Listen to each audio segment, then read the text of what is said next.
Bonjour, voilà, je vais faire une petite vidéo pour partager des réponses à un certain nombre de questions. J'ai pris quelque peu de retard pour répondre à vos questions qui m'ont été posées ces derniers jours et ces dernières semaines. J'étais bien occupé, donc maintenant je vais prendre un petit temps pour répondre à plusieurs questions qui m'ont été posées ces derniers jours et ces dernières semaines.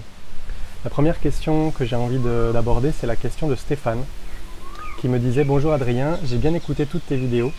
Je suis sur le même chemin depuis des années et cela me fait du bien de savoir que je peux partager avec ce groupe. Ma question.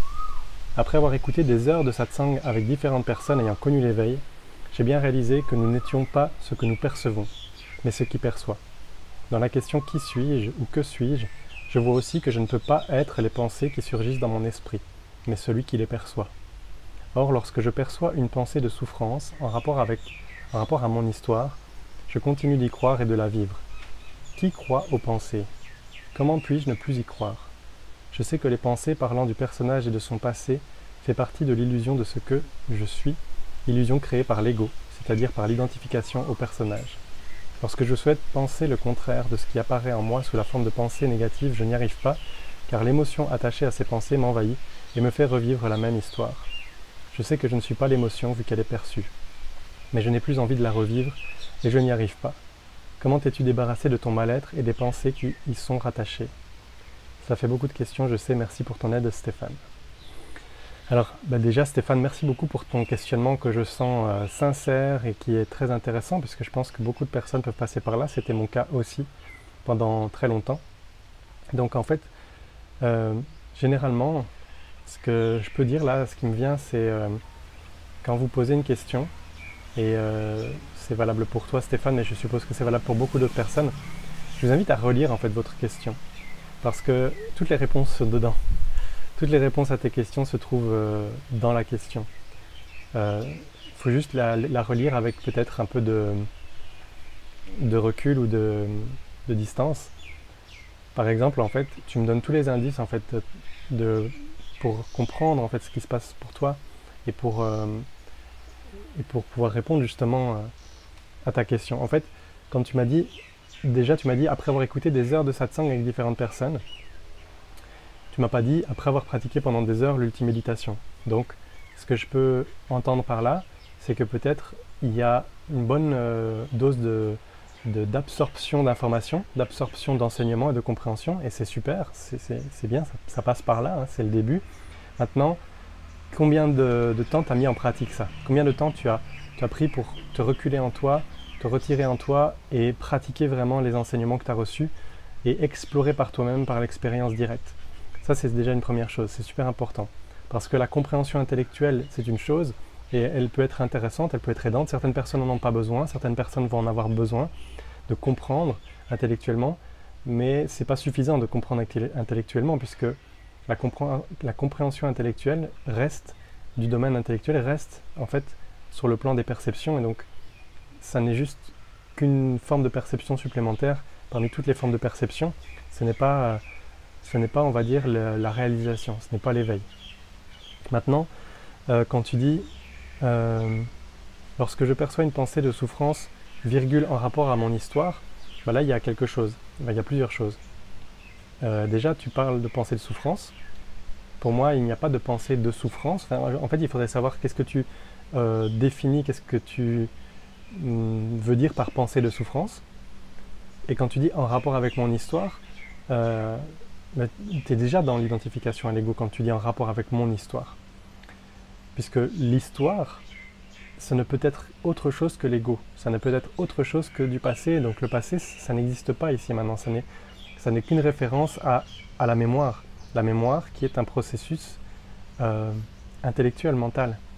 Et c'est ok, il n'y a aucun problème au fait d'avoir de la mémoire, c'est même très bien. Hein. Si je n'avais pas de mémoire, je ne peux pas me souvenir des mots que j'emploie pour parler dans cette vidéo par exemple. Mais la question c'est, qu'est-ce qu'on fait avec cette mémoire? Est-ce qu'on s'y accroche? Est-ce qu'on s'identifie à ça? Ou est-ce qu'on l'utilise comme un outil? Et quand tu dis donc lorsque je perçois une pensée de souffrance en rapport avec mon histoire, je continue d'y croire et de la vivre.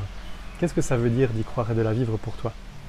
Donc ce que je comprends dans ton message, c'est que quand tu pratiques, ou bien même de manière générale au quotidien, il se peut que tu aies des pensées qui sont en rapport avec le passé, donc avec l'histoire de Stéphane, et ces pensées ravivent en toi des émotions, et il y a une part qui résiste à tout ça. Juste observe ça. Observe qu'il y a une part de toi qui ne veut pas. D'ailleurs, tu le dis, hein. Tu dis, je n'ai plus envie de la revivre et je n'y arrive pas. Et d'ailleurs, Véronique, tu avais répondu sur ce point-là dans les commentaires, j'avais vu. Effectivement, quand tu dis, je n'ai plus envie de la revivre et je n'y arrive pas, c'est que tu es dans une forme d'attachement ou d'aversion. Tu es dans l'aversion de certaines émotions, de certaines perceptions, et tu es dans l'attachement d'une certaine forme d'absence d'émotion ou de comment tu peux te sentir quand il n'y a pas ces émotions en particulier. C'est ça qui te fait souffrir, c'est juste ça. Reviens à la base, les trois causes de la souffrance, l'identification à l'ego, l'avidité et l'aversion, ou bien l'attachement et le désir et la peur, on peut dire ça comme ça, l'attachement ou j'ai pas d'autres mots, l'inverse de l'attachement, l'aversion. Donc quand tu me poses la question, comment t'es-tu débarrassé de ton mal-être et des pensées qui y sont rattachées, je me suis pas débarrassé de mon mal-être, ni des pensées qui sont... En fait, je me suis débarrassé de rien du tout. Ce que j'ai fait, c'est que j'ai réalisé qui j'étais vraiment. Et c'est ce que je vous invite à faire avec l'ultiméditation. Quand vous réalisez qui vous êtes vraiment, quand vous réalisez où vous êtes vraiment, c'est pas vraiment un où, c'est pas vraiment un qui non plus, mais quand vous réalisez votre véritable nature, quand vous réalisez qui vous êtes, ce que vous êtes véritablement, tout ça n'a plus d'importance en fait, tout ça tombe. Tout ça est secondaire. Les émotions, les pensées, l'ego, la souffrance, blablabla, tout ça est secondaire. Tout ça est un jeu, est perçu comme un jeu. Donc, comment y arriver ? C'est simple, j'ai mis en point l'ultiméditation pour vous aider à y arriver. Maintenant, c'est la pratique, c'est-à-dire l'expérience, la persévérance dans la pratique et la sincérité de la démarche, l'honnêteté de la démarche, l'honnêteté de vraiment voir combien de temps tu y consacres, à quelle intensité, d'un certain sens, est-ce que tu plonges vraiment dans l'exercice. Et vraiment, cette pratique ne demande pas d'effort. Ce n'est pas une pratique dans laquelle il faut plonger avec une forme de lutte ou de concentration intense, etc. Ça demande juste de sélectionner un temps, de choisir, de décider. Donc là, le seul effort quelque part à faire pour l'ultiméditation, c'est de décider, de vouloir prendre ce temps pour se détendre en fait et pour arrêter de vouloir quoi que ce soit. Donc finalement, c'est très simple et c'est vraiment sans effort, dans le sens où il faut vraiment arrêter de désirer, arrêter de vouloir, arrêter d'avoir une intention, quelque intention quelle qu'elle soit, mais juste observer. Donc l'observation, ce n'est pas un effort, puisque l'observation se fait quoi qu'il arrive. L'observation, c'est comme le soleil, c'est tout le temps là. Simplement, ce qui empêche l'observation, c'est la contraction des pensées, c'est la contraction du corps, c'est le stress d'une certaine manière, on appelle ça comme ça à notre époque, le stress, le mal du siècle, c'est cette contraction mentale et physique qui fait qu'on n'arrive plus à se détendre. Et moi, mon invitation pour vous, c'est vraiment de vous détendre et d'arrêter de forcer, d'arrêter de faire des efforts, d'arrêter de vouloir quoi que ce soit, de vouloir changer les choses, de chercher autre chose que ce qui est déjà là maintenant. Et donc de juste observer, de juste voilà, détendre, se poser, s'arrêter et juste observer ce qui est là. Sans juger et sans vouloir que les choses soient différentes. Et si ce qui est là, c'est une émotion intense, ok, c'est très bien. Si ce qui est là, c'est zéro émotion, ok, c'est très bien aussi. Si ce qui est là, c'est de la douleur, ok, c'est très bien. Si ce qui est là, c'est du plaisir, ok, c'est parfait. Il n'y a pas de jugement à avoir sur quoi que ce soit. Juste observer les choses telles qu'elles sont. Et tout est perception. Tout ce que tu peux observer, c'est une perception. C'est pour ça que je vous offre l'exercice du discernement qui vous permet de voir les différents plans de perception. Et ça couvre toutes les perceptions possibles et imaginables. Il y a des perceptions sensorielles physiques, il y a des perceptions émotionnelles, il y a des perceptions intellectuelles, il y a des perceptions extrasensorielles. Mais tout ça fait partie des perceptions possibles. Et à partir du moment où tu peux voir avec clarté, avec discernement justement, que tout est perception, tout ce dont tu fais l'expérience est perception, et que tu sais, parce que tu l'observes, et que tu en fais l'expérience justement, et que tu peux l'observer dans ton expérience directe, pas parce que tu y crois, ou parce qu'Adrien l'a dit, ou parce que quelconque personne éveillée, enseignant, gourou, quel qu'il soit, l'a dit, mais parce que tu en fais l'expérience par toi-même, parce que tu peux le voir, parce que tu peux le voir aussi dans ta mémoire, dans ton passé, ça a toujours été comme ça, c'est que les perceptions sont temporaires. Les perceptions ne font que passer, elles ne sont pas permanentes.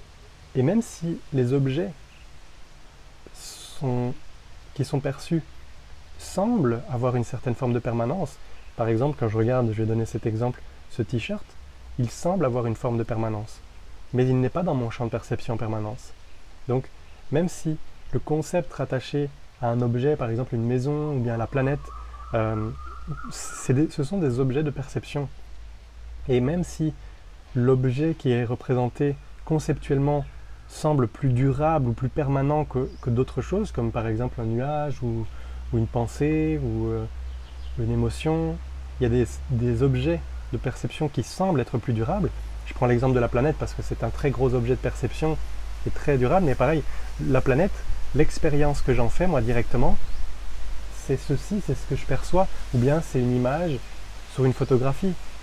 Éventuellement, les personnes qui ont la chance d'aller dans l'espace peuvent voir la planète de leurs propres yeux et en font l'expérience visuelle directe, mais pour la plupart d'entre nous, la planète c'est un concept, c'est une idée, c'est une image. Et c'est ça que je vous invite à voir, c'est à voir que les perceptions sont comme toutes des images, comme toutes des informations. Un peu comme sur un écran de télé ou d'ordinateur, même si l'objet qui passe à l'écran a l'air réel, a l'air solide, en fait, ce ne sont que des amas de petits points de couleurs qui, ajustés dans un certain ordre, donnent l'impression que c'est un objet.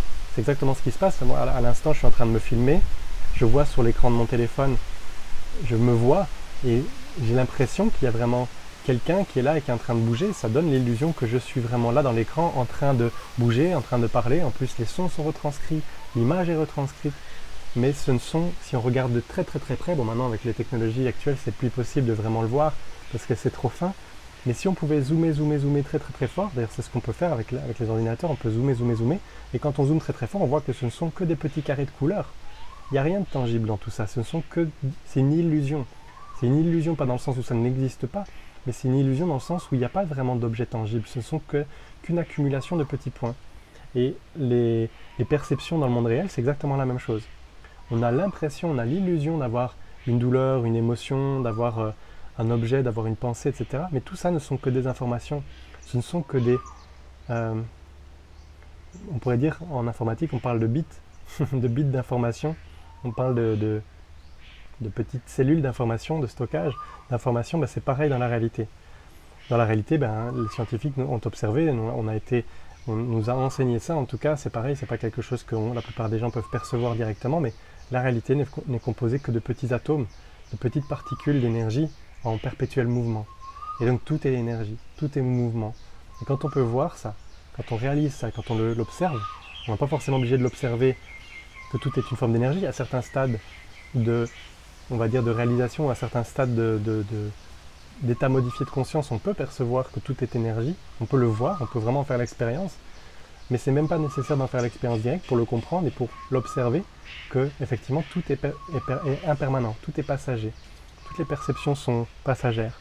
Et donc le fait de voir ça, de savoir ça, c'est pas seulement de le croire, mais c'est vraiment de le savoir par l'expérience concrète, directe et avec certitude que toutes les perceptions sont passagères.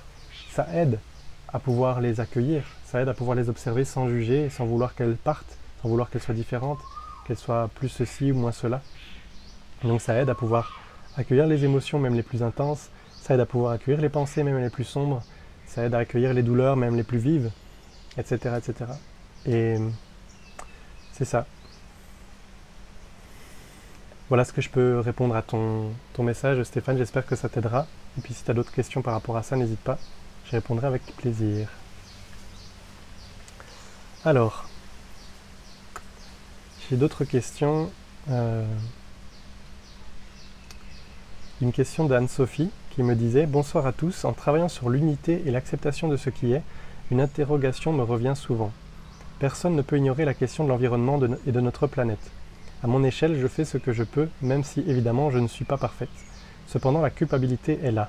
De même que je me demande comment faire pour vivre sereinement dans ce climat général où on nous répète que ça va mal, que ce n'est pas parti pour s'arranger, qu'on est fichu.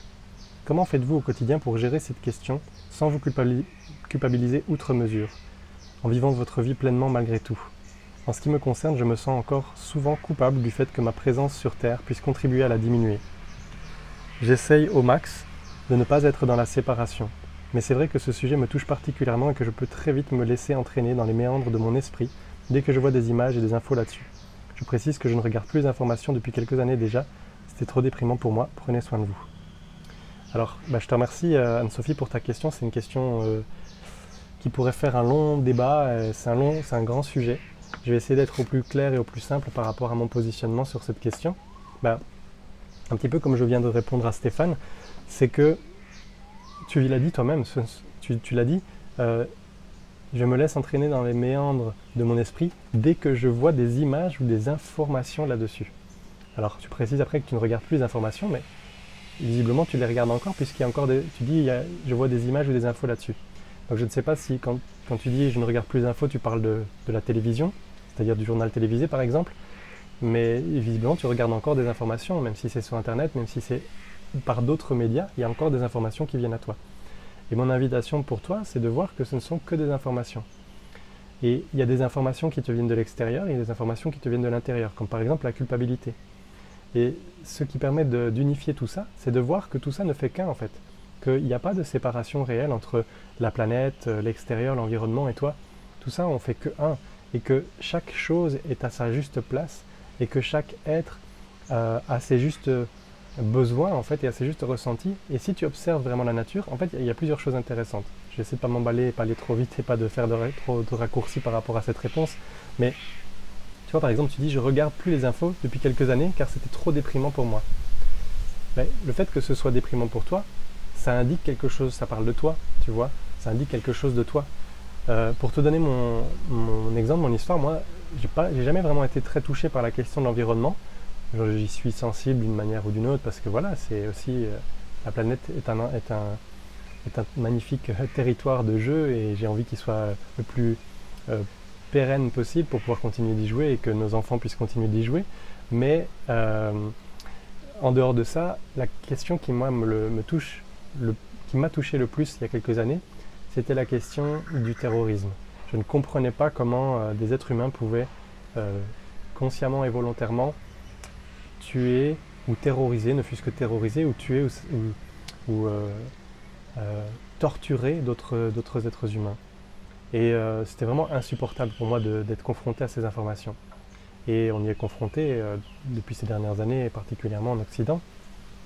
Mais ce qui m'a permis de me sentir vraiment mieux, déjà j'ai réalisé que c'était moi qui ressentais ça. Ce n'est pas les terroristes qui sont dans un problème par rapport au terrorisme, c'est moi.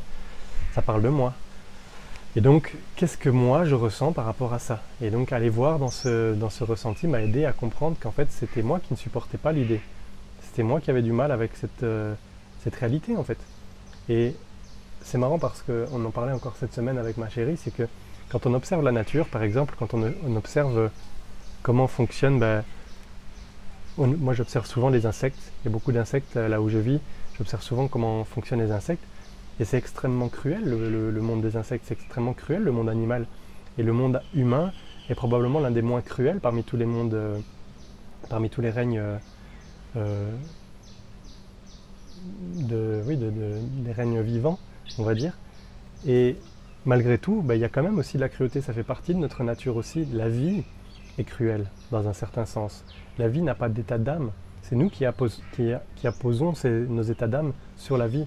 C'est typiquement le cas pour les personnes véganes. Il y a très probablement des personnes qui sont véganes ou qui, en tout cas, sont sensibles à la cause végane dans ce groupe, parmi vous. Et c'est tout à fait OK. Moi, j'ai rien contre ça. J'ai beaucoup d'amis véganes. J'ai des tendances à être intéressé et être sensible à ce mouvement-là. Mais ce que je veux mettre en évidence, c'est que cette pensée, cette philosophie végane vient au départ d'un mal-être personnel. Et ça, c'est quelque chose dont personne ne parle. Quel que soit le domaine qui vous met mal à l'aise dans le monde, ça n'est jamais qu'un reflet de vous-même. Ça n'est jamais un stimulus, comme on dit, ou un stimulus ou des stimuli qui viennent vous montrer une part de vous qui ne peut pas, ou une part que vous n'arrivez pas à accepter. Donc en fait, il y a une forme d'aversion par rapport à quelque chose, par rapport à une information, par rapport à une perception, quelle qu'elle soit. Ça, c'est une noix de coco, tu vois. La noix de coco qui tombe de l'arbre, c'est violent aussi, c'est cruel. Ça peut tuer des tas d'insectes ou ça peut tuer un animal s'il y avait un animal dessous, même un être humain. Et la nature ne fait pas attention. L'arbre, quand il lâche sa noix de coco, ou quand la noix de coco tombe de l'arbre, il ne fait pas attention à savoir s'il y a quelqu'un en dessous. Et bon bref, nous en tant qu'être humain, on est conscient de certaines choses, on est conscient des enjeux, on est conscient des conséquences de nos actes, on est conscient de tout ça. Et donc ça rajoute une part de responsabilité et ça peut rajouter une part de culpabilité. Maintenant pour résoudre la question, en tout cas je donne mon point de vue par rapport à ça, c'est que l'essentiel, ce que la nature te demande, c'est de répondre et de combler tes besoins à toi. Donc la seule chose que tu as besoin de faire par rapport à tout ça, c'est de voir quels sont tes besoins. Est-ce que tu as un besoin de cohérence par rapport au fait que tes actions soient en cohérence avec tes valeurs, qui sont par exemple la protection de l'environnement ou le fait de ne pas nuire, puisque tu dis dans ton message, en ce qui me concerne, je me sens encore souvent coupable du fait que ma présence sur Terre puisse contribuer à la diminuer. En fait, d'une manière ou d'une autre, ton existence a une influence positive dans certains cas, négative dans d'autres cas, et c'est ok, c'est le jeu de la dualité. À partir du moment où tu vas marcher dans l'herbe, tu vas peut-être tuer des dizaines de fourmis. À partir du moment où tu vas faire un choix dans une certaine direction, tu vas déclencher des conséquences dans d'autres directions. Et cette réalisation, cette conscience, cette lucidité peut être complètement effrayante et peut faire, peut paralyser. J'ai l'impression que c'est un petit peu ce que tu ressens, mais en tout cas c'est ce que je vivais aussi. Et ça m'arrive encore de penser que mon existence peut avoir des répercussions négatives sur d'autres personnes. Mais tu vois, l'essentiel c'est d'aller voir à l'intérieur de soi quels sont mes besoins, de quoi j'ai besoin, vraiment, quels sont les élans de la vie à l'intérieur de moi, qu'est-ce que la vie me pousse à faire, à être ou à avoir. Et en fonction de ça, choisir les actions qui vont contribuer à nourrir tes besoins. Et tu ne peux pas, en tant qu'être humain, combler les besoins de tout le règne animal, végétal, minéral, avec toi seul, tes seules actions. Et tu ne peux pas non plus détruire tout le règne animal, végétal et minéral avec tes seules actions. Par contre, tu as une influence dans ton monde, dans ton environnement direct. Et ça, c'est déjà beaucoup. Et donc, mon invitation pour toi, et c'est ce qui se passerait si c'est... Je pense que le monde serait vraiment largement plus agréable et plus beau et plus facile à vivre. Je parle du monde humain.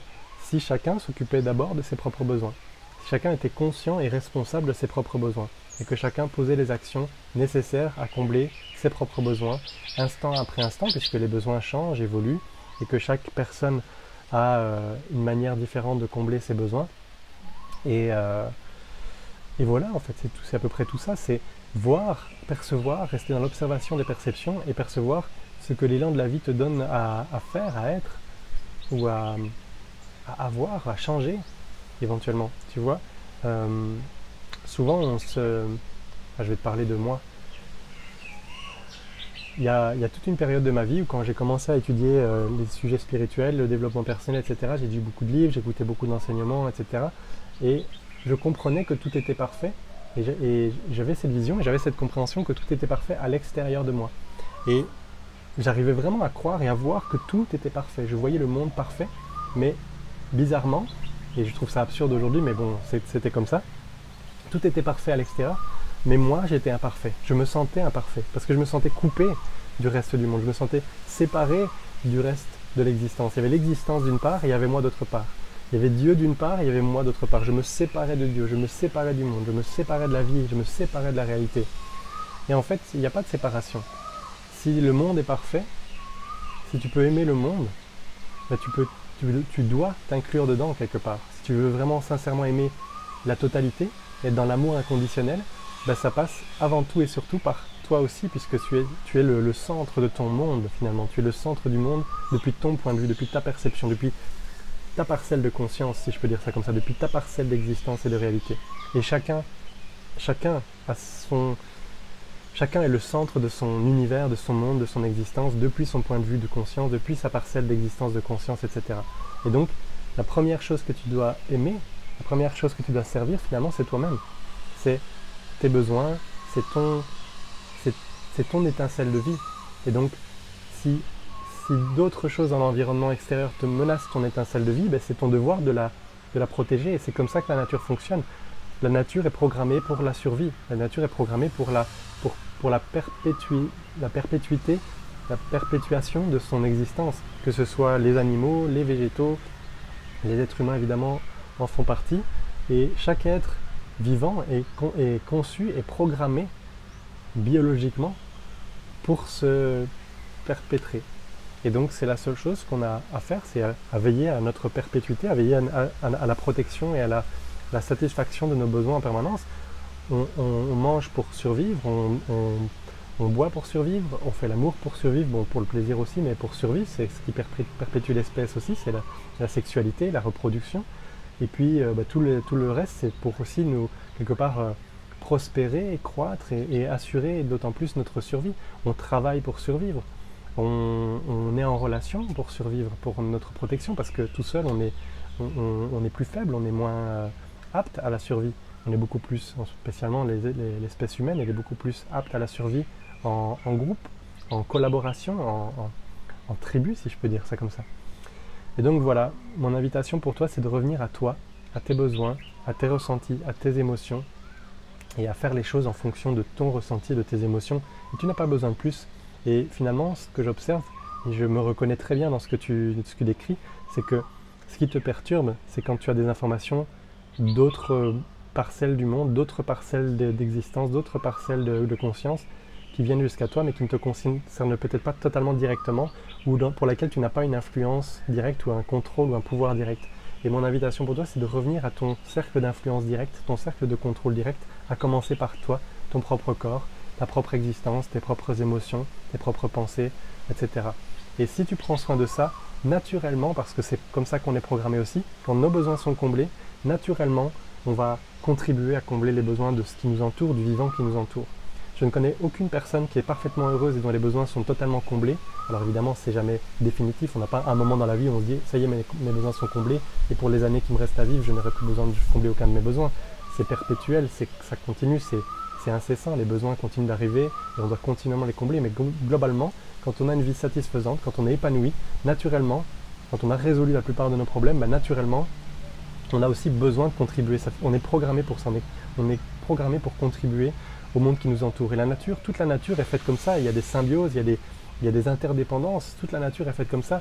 Les arbres donnent leurs fruits, les fleurs donnent je ne sais pas exactement ce qu'elles donnent, mais elles donnent leur parfum, elles donnent leur pollen, elles donnent leur pollen aux insectes qui viennent s'en nourrir. Et en même temps, les insectes vont permettre aux fleurs de se diffuser, de se perpétuer aussi. Et puis voilà, il y a une interdépendance en fait, c'est la nature, c'est comme ça que c'est fait, c'est très beau et c'est très bien que ce soit comme ça. Et donc naturellement, toi quand tu vas t'épanouir, tu vas porter quelque part le fruit de ton épanouissement, va aider d'autres personnes. Et c'est comme ça que ça se passe naturellement, c'est comme ça que ça s'est toujours passé dans la nature, y compris dans la nature humaine. Bon, voilà, j'espère que ça répond à ta question, Anne-Sophie. Mais en tout cas, je te remercie de l'avoir posée, ça m'a permis d'éclairer un petit peu, de clarifier moi-même mon propre point de vue sur ce sujet. Et je pense que je vais m'arrêter là pour aujourd'hui. C'est déjà une bonne grosse vidéo. Il y a déjà 2 grosses questions avec 2 grosses réponses dedans. Et puis je continuerai très prochainement pour de nouvelles questions-réponses dans une prochaine vidéo.